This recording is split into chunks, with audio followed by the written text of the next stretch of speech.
Hay historias que, como los ríos, corren por debajo de lo que vemos a simple vista. Una de ellas es sobre el agua, sobre su escasez y sobre una tensión que crece poco a poco entre dos naciones vecinas. Es un conflicto que rara vez aparece en los grandes titulares, pero créanme, sus consecuencias son enormes. Así de entrada, México le debe agua a Estados Unidos. Suena fuerte, ¿no? Es una afirmación súper directa que parece poner a un país en falta, así sin más. Pero claro, detrás de una frase tan tajante, siempre hay una historia mucho más compleja. Para entender qué está pasando realmente, tenemos que preguntarnos, ¿de dónde sale esta supuesta deuda? ¿Cómo se originó? Vamos a desmenuzar este tema. Bueno, para entender esto tenemos que viajar un poco en el tiempo. Porque esto no es algo de ayer. La raíz de todo este asunto es un acuerdo histórico. Un intento por poner orden donde antes solo había problemas. Un pacto entre vecinos. A ver, imagínense el escenario antes de 1944.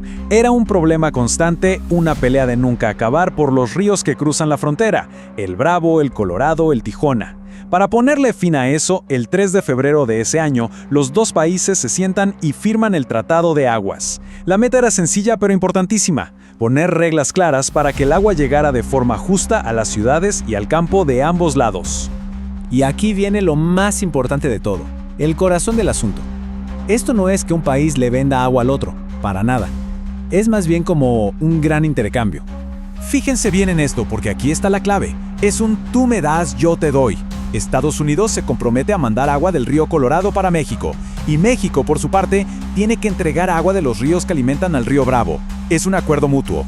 Y para que nos demos una idea de las cantidades, Estados Unidos tiene que mandar a México, cada año, más o menos 1.850 millones de metros cúbicos de agua del río Colorado.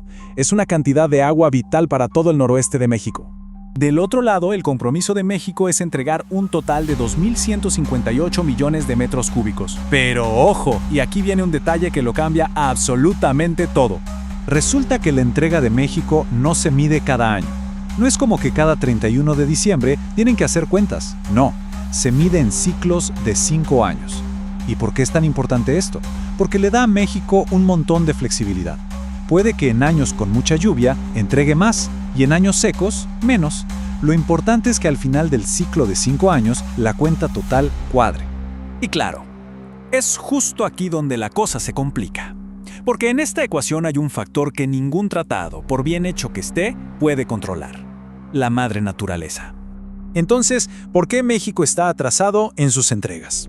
Bueno, las razones son bastante claras y, la verdad, muy serias. Primero, una sequía brutal, de esas que no se veían en décadas. Está golpeando todo el norte del país. Obviamente, ante eso, el gobierno tiene que priorizar que su gente y sus campos tengan agua. Y la consecuencia lógica es que las presas que guardan el agua para el tratado, como la Amistad y Falcón, están en niveles bajísimos, casi críticos. Y a ver, que quede claro, cuando decimos sequía, no estamos hablando de un verano un poco más caluroso de lo normal. Estamos hablando de una condición climática extrema, muy prolongada, que está cambiando las reglas del juego sobre cuánta agua hay disponible en toda la región. Como se podrán imaginar, un problema de esta magnitud no se queda contenido en el cauce de los ríos, termina salpicando, y fuerte, a la política y a la economía, y la tensión en la frontera empieza a subir. Aquí hay algo súper interesante del tratado. Fíjense, no dice nada de multas o castigos si alguien no cumple. No es como una deuda con el banco. Todo se tiene que arreglar hablando, con diplomacia. Pero, claro, una cosa es lo que dice el papel y otra la realidad.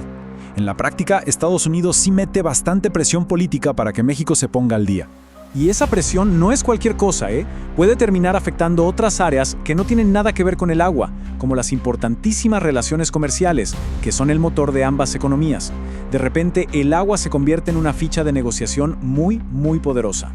Y así, de un problema de sequía y presas bajas, la cosa escala. Y la pregunta empieza a flotar en el aire. ¿Estamos viendo el comienzo de un conflicto internacional mucho más serio? Pero un momento. Antes de que salten todas las alarmas, hay un detalle del acuerdo, una letra pequeña que casi nadie menciona, y que, la verdad, le da un giro de 180 grados a toda esta historia de la deuda.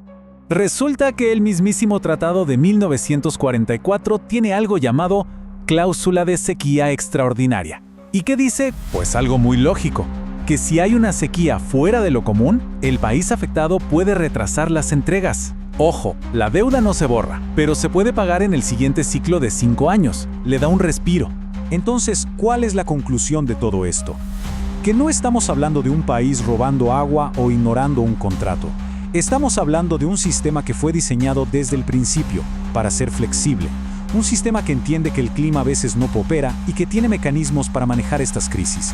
A ver, hagamos un resumen rápido para que quede súper claro. Primero, esto es un intercambio, no una deuda de un solo lado. Segundo, la causa del problema es una sequía tremenda, no es mala voluntad.